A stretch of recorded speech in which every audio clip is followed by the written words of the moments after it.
তোমাদের দেখাতে চলেছি কেমন হতে পারে $5 লাখ এক্সপিরিয়েন্স। আমি কথা দিচ্ছি এটা দেখে তোমরা পাগল হয়ে যাবে। এই ভিডিওতে তোমরা দেখতে পাবে কেন $2.5 লাখ লাগে স্পেসের এক্সপিরিয়েন্স করবার জন্য, কেন $50,000 লাগে সমুদ্রের গভীরে এক্সপ্লোর করবার জন্য। এটা তো আমাদের দিকে আসছে। এইরকমই আরো অনেক এক্সপিরিয়েন্স আমরা এই ভিডিওতে করতে চলেছি। আমি এখন পৃথিবীর সবথেকে উঁচু বিল্ডিং এ দাঁড়িয়ে রয়েছি।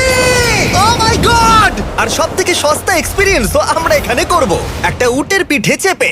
$1 আমি কতক্ষণ রাইড করতে পারবো? $1 2 মিনিট। ঠিক আছে, হ্যাঁ। এটা $1 দারুণ এক্সপিরিয়েন্স। হ্যাঁ। ও শক্ত করে ধরো। দাঁড়াও, শক্ত করে ধরবো কেন?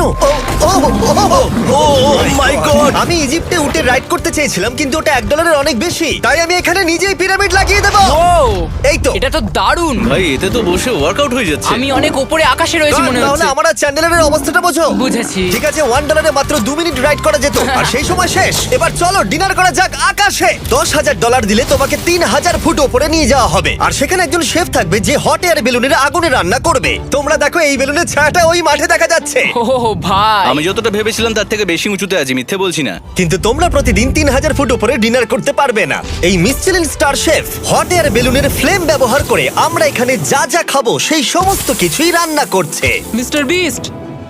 ও ও এটা এখন আমরা খেতে চলেছি। এখন আমরা সবাই হট এয়ার বেলুনের আগুনে রান্না করা মাছ খাবো। Oh thank you. Oh my god, Jimmy এটা অসাধারণ। দেখো নিচটা কতটা সুন্দর দেখাচ্ছে। সত্যি ভিউটা কিন্তু অসাধারণ। এই মাসটা স্বপ্নেও ভাবতে পারিনি ও আকাশে উঠবে। যদি তোমাদের কাছে এক্সট্রা $10,000 থাকে আর কোনো মেয়েকে ইমপ্রেস করতে চাও, তাহলে আমি বলবো এখানে এসো। 10টা গরমেট কোর্সের প্রতিটার স্বাদই ছিল অসাধারণ। কিন্তু আমার একটা প্রশ্ন ছিল যেটা জিজ্ঞাসা করতেই হতো, একজন মিচেলিন স্টার শেফ হিসেবে তোমার ফেস্টিভ্যাল কেমন লাগলো? খুব ভালো আর ব্যালেন্সড, আর আমার এই চকলেটের ক্রাঞ্চটা খুব ভালো লেগেছে। ফেস্টিভ্যাল তাহলে মিচেলিন স্টার অ্যাপ্রুভ। 10,000 এক্সপিরিয়েন্স সত্যি দারুণ ছিল। অসাধারণ। এবার আমরা 50,000 এক্সপিরিয়েন্স করব। চ্যান্ডেলার আর কার্ল জানেই না আমাদের জন্য কি অপেক্ষা করে আছে।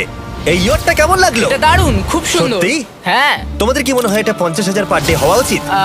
না, তাই আচ্ছা। ওদিকটা একবার দেখো। আমরা এখন করতে চলেছি সাবমেরিন অভিযান। ও মাই গড। তোমরা কি তাহলে সমুদ্রের গভীরে যেতে চাও? হ্যাঁ, নিশ্চয়ই। ঠিক আছে, চলো যাওয়া যাক। ঠিক আছে। আরে এটা কি? আমরা এটা করব না। সোজা ঝাঁপ মেরে দাও। ঠিক আছে। চলে এসো। Yeah! চলো এবার সমুদ্রের গভীরে এক্সপ্লোর করা ঠিক যাক। আছে। ঠিক আছে। এটা তো দারুণ। ও এখনই তুমি মাছ দেখতে পাচ্ছি, আমরা এখনো নিচেই যাইনি। ওই দেখো বের কাটা মাছ। সমুদ্রের তলদেশ কেমন হয় দেখেছো? আমরা দেখছি, আমরা যা খুশি করতে পারি। এই পুরো সাবমেরিনটা এখন আমাদের, আর আমরা যেখানে খুশি যেতে পারি। আমরা যা খুশি করতে পারি। শুধু ক্র্যাশ করা যাবে না, এটা আমরা করতে পারি না। ঠিক আছে। আর আমরা ঠিক পথে যাচ্ছি কিনা সেটা দেখবার জন্য আমরা স্কুবা ডাইভারদের পেড করেছি সাবমেরিনটাকে ফলো করবার জন্য। ওখানে ঠান্ডা লাগছে না? ওদের সাথে কথা বলা যাক।